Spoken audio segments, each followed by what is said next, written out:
बहू नहीं, एक काम वाली लाए हैं ये लोग। ये करो वो करो, 2 हाथ है मेरे, 10 नहीं है। कितनी खुश थी मैं मायके में। प्रिया की अभी नई नई शादी हुई थी और ससुराल उसे कुछ खास भा नहीं रहा था। रोज की तरह प्रिया रसोई में काम कर रही होती है, तभी सीमा प्रिया को आवाज लगाती हुए कहती है, अरे बहू चाय पिलाएगी कि बाहर से पियाऊं? काश कह पाती कि बाहर से पी आओ मम्मी जी, पर कह भी तो नहीं सकती। गलती हो गई मेरी, जो मम्मी की बात मानकर करण को हाँ कर दिया था। वरना उस सौरव से शादी हुई होती तो नौकर चाकर आगे पीछे घूमते मेरे। अरे बहू चाय पिलाने का इरादा नहीं है क्या? लो मम्मी जी, आ गई मैं। लगता है आज गले से खून निकाल कर ही मानेंगी आप। लीजिए आपकी चाय और गुस्सा शांत कीजिए, वरना तबीयत बिगड़ जाएगी। तेरी सास किसी के लिए अपना एक बूंद पसीना ना खर्च करे बहू।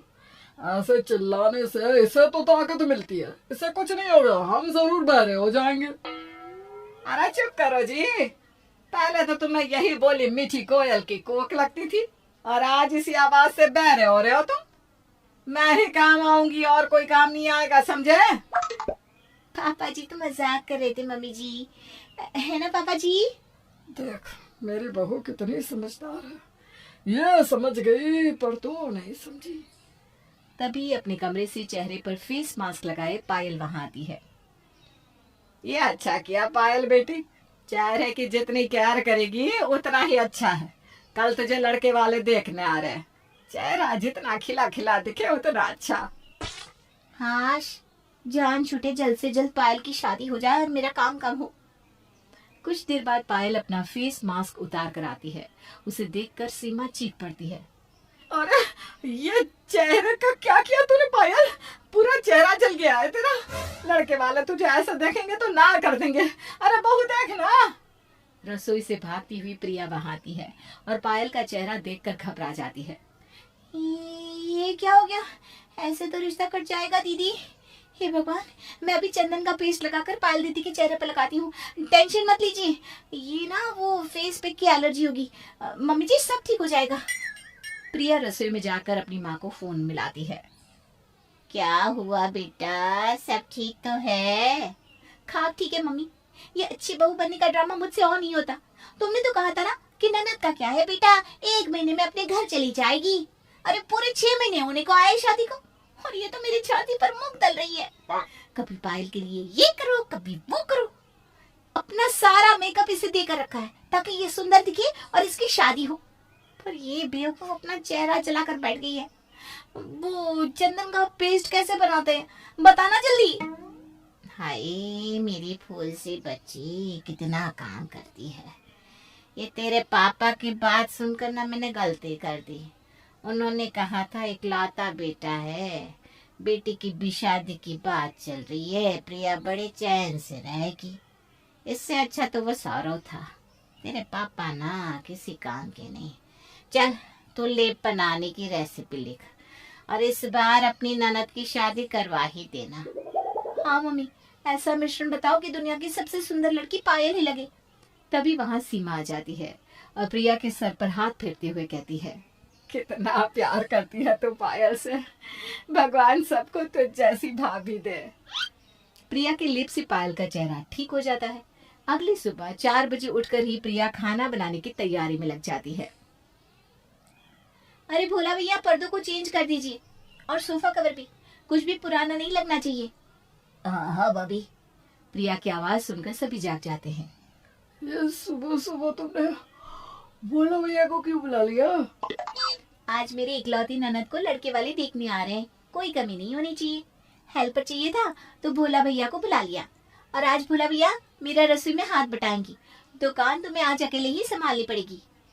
बड़ा लकी हूँ मैं जो तुम इस घर में आई। हाँ भैया, भाभी ना मेरी बड़ी फिक्र करती है। अरे पायल, तुम क्यों उठ गई? 8 घंटे की नींद नहीं हुई तो डार्क सर्कल आ जाएंगे तुम्हें। जाओ रेस्ट करो। आप सभी भी सो जाइए, मैं सब देख लूंगी। प्रिया सारी तैयारियां अच्छे से कर देती है। दोपहर के खाने के वक्त लड़के वाले आते हैं। जाओ बेटा, मेहमानों के लिए नाश्ता लेकर आओ। पायल रसोई में जाकर प्रिया का बनाया खाना बाहर टेबल पर रख देती है। सब कुछ पायल दीदी ने बनाया है अपने हाथों से। सुबह 4 बजे से काम कर रही है बेचारी। ये सोफा, पर्दे सब हैंड स्टिच्ड है। बड़ी टैलेंटेड है पायल दीदी। वाह, खाना तो बड़ा लजीज है। और पर्दे तो मार्केट के लगते हैं, क्या फिनिशिंग है। लगेंगे ही, मार्केट की तो है। और बताओ पायल, तुम्हें क्या पसंद है क्या नहीं, क्या सोच है तुम्हारी? पायल नजर झुकाती है और अपने हाथ पर लिखे आंसर्स को पढ़ना शुरू करती है।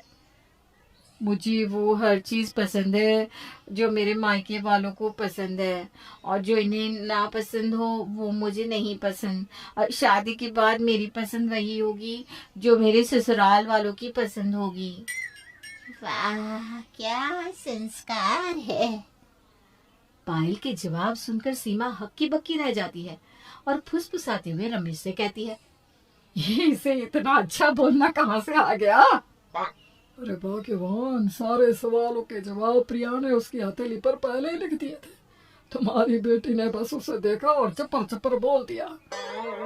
हमें तो ये रिश्ता मंजूर है। हम तो कुंडली मिलाना, मुहूर्त ये सब नहीं देखते, पर आप लोग अपने पंडित को दिखवा लीजिए और मुहूर्त पक्का करके हमें बता दीजिए, ताकि हम भी तैयारियां शुरू कर सके। हे भगवान, तेरी लीला अपरंपार। जल्दी से जाकर ये न्यूज़ मम्मी को देती हूँ। प्रिया अपने कमरे में जाकर अपनी माँ को फोन मिलाती है। मम्मी, मम्मी रिश्ता पक्का हो गया। बड़ी संतुष्टि मिली आज। बस तेरी ननद एक बार विदा हो जाए, फिर क्या सब तेरी मुट्ठी में। भोला भैया को जो बुलाया है, कोशिश करना कि वो जाए ही ना। पायल का बहाना बनाकर उसे घर पर ही रख। पायल की शादी के बाद फिर उन्हीं को परमानेंट रख लेना। मेरी सास इतनी बोली नहीं है मम्मी, वो तो भोला भैया को निकाल ही देगी। तब तेरे पास बोलने को रहेगा ना कि पायल दीदी के काम के वक्त नौकर रह सकता, तो मेरे लिए क्यों नहीं। तो ज्यादा सोच मत, जल्दी से अपनी ननद की शादी की तैयारियों में लग जा। प्रिया पंडित जी को फोन मिलाती है। अभी से 8 महीने तक तो कोई अच्छा मुहूर्त नहीं है बेटा। पंडित जी, इस महीने की आखिरी तारीख का एक मुहूर्त आप मेरे घर वालों को बता दीजिए, ताकि आपके खर्चे का ध्यान मैं रखूंगी। अब तक ठीक है ना? और वही होता है, प्रिया की खुशी का कोई ठिकाना नहीं रहता। वो एक पैर पर पूरा काम संभाल लेती है। उसे देखकर ऐसा लग रहा था मानो उसकी अपनी बहन की शादी हो। अपनी ननद की शादी के लिए इतना मेहनत करता किसी भाभी को पहली बार देखा है। मेरे तो आंखों में आंसू आ गए। बड़ी मेहनत मुशक्कत के बाद वो दिन आ ही जाता है जिसका प्रिया को बेसब्री से इंतजार था। प्रिया शहर की बेस्ट ब्यूटिशियन को बुलाकर पायल का मेकअप करवाती है। मुझे तो लगा ही नहीं कि पायल मेरी बेटी है। सब तूने ही संभाल लिया बहू। पायल कितने ही घंटे और है इस घर में मम्मी जी, पराया धन है, चली जाएगी। वैसे भी ये तो मेरा फर्ज था। तभी तैयार होकर पायल आकर कहती है, भाभी, मुझे ये शादी नहीं करनी। क्या? पायल की बात सुनकर प्रिया बेहोश हो जाती है। हाय बेचारे प्रिया, क्या कुछ नहीं किया उसने अपनी ननद को विदा करने के लिए, पर उसकी ननद तो ऐसे दुल्हन बनी कि ब्याह ही नहीं, और प्रिया के ससुराल की पहली शादी अधूरी ही रह गई।